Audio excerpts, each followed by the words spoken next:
The Bad Boys star hit Hollywood like a storm in the 90s, appearing in several high-grossing movies and putting smiles on the faces of many.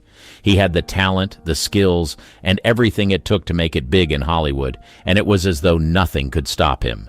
Everything was going well for the actor until he began to feel the pressures of the industry. His mental health deteriorated, and the actor was even banned from a popular live show. In this video, you'll find out what happened to Martin Lawrence and the reasons why his career declined over the years, his glory days.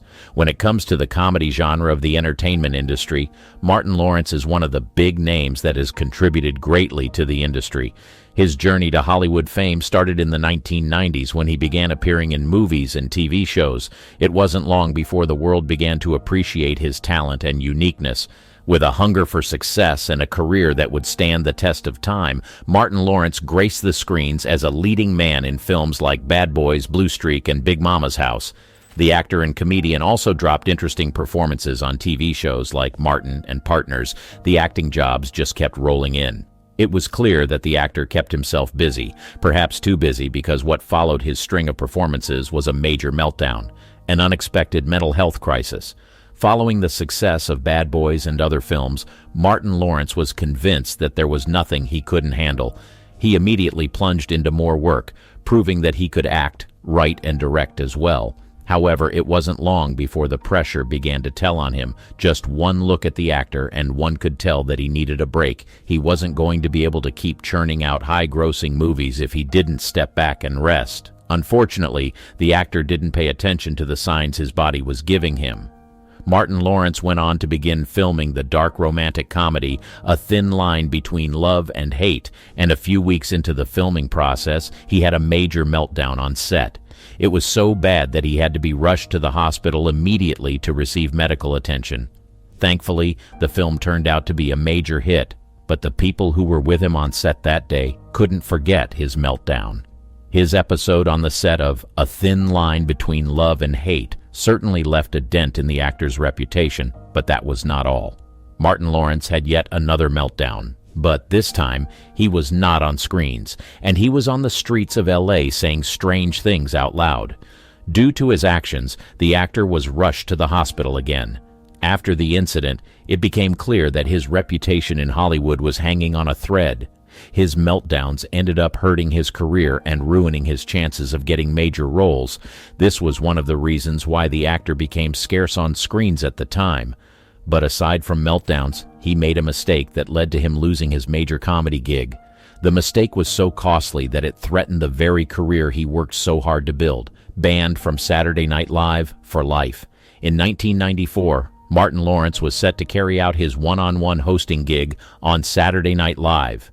He went on stage with the intention of wowing his audience and making them laugh uncontrollably, but things didn't go as expected. Anyone who watches Saturday Night Live is aware of how critical the opening monologue usually is. Several celebrities have left an indelible mark in the minds of viewers just by getting the opening monologue right. But this was not the case for Martin Lawrence. According to Far Out magazine, Martin completely abandoned the script he was supposed to follow for the opening monologue. When the show started, Martin Lawrence intentionally chose not to use his script and went on to rant about the intricacies of female hygiene. The actor probably thought his improvised speech would make the audience burst into laughter, but his words actually had another effect on the listeners. The showrunners were not pleased by what he said, and his words were termed disgusting and inappropriate. Maybe if Martin Lawrence paid more attention to his words and the sensitivity of the topic, he may have gotten a different reaction from the listeners. Unfortunately, the deed had already been done, and he was subsequently banned for life from Saturday Night Live. Apparently, hundreds of people complained about the monologue, and this led to his offending lines being removed from the episode. Despite the unfortunate turn of events, Martin didn't see anything wrong with what he said. In an interview with the Los Angeles Times, he addressed the issue.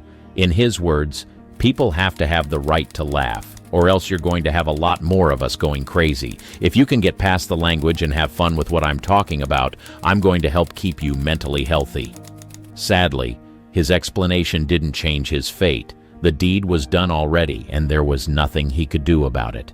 After his hosting gig on Saturday Night Live came to an end, Martin Lawrence went on to pursue other endeavors. He continued acting and sharing his creativity with the world, but his career never remained the same. It seemed like most of the movies he was appearing in were not performing well. He undoubtedly had a track record of early success, but it seemed like his career kept spiraling down as a result of his tainted reputation and his performances in certain jobs. His movie projects performed poorly. There is no denying that at one point, Martin Lawrence was one of the most popular comedians in Hollywood and had a successful career as a stand-up comedian, TV star, and film actor. However, some of his films performed poorly at the box office and were critically panned. His viewers were surprised by the outcome of his roles in certain movies. An example of one of his films which was poorly received was Black Knight 2001, which was a commercial and critical failure. The film received negative reviews, and it only made around $39 million at the box office, which was a disappointment for a film with a budget of $50 million. Another example is National Security 2003, which was also a box office disappointment and received mixed reviews. These films, along with others like Big Mama's House 2 Inches 2006 and College Road Trip 2008, were seen as unoriginal and lacked the humor and charm that Lawrence had shown in his earlier work. The poor performance of these films caused Lawrence's popularity to decline, and his career took a hit. As a result of this, the actor struggled to find work in Hollywood. The impact of personal challenges.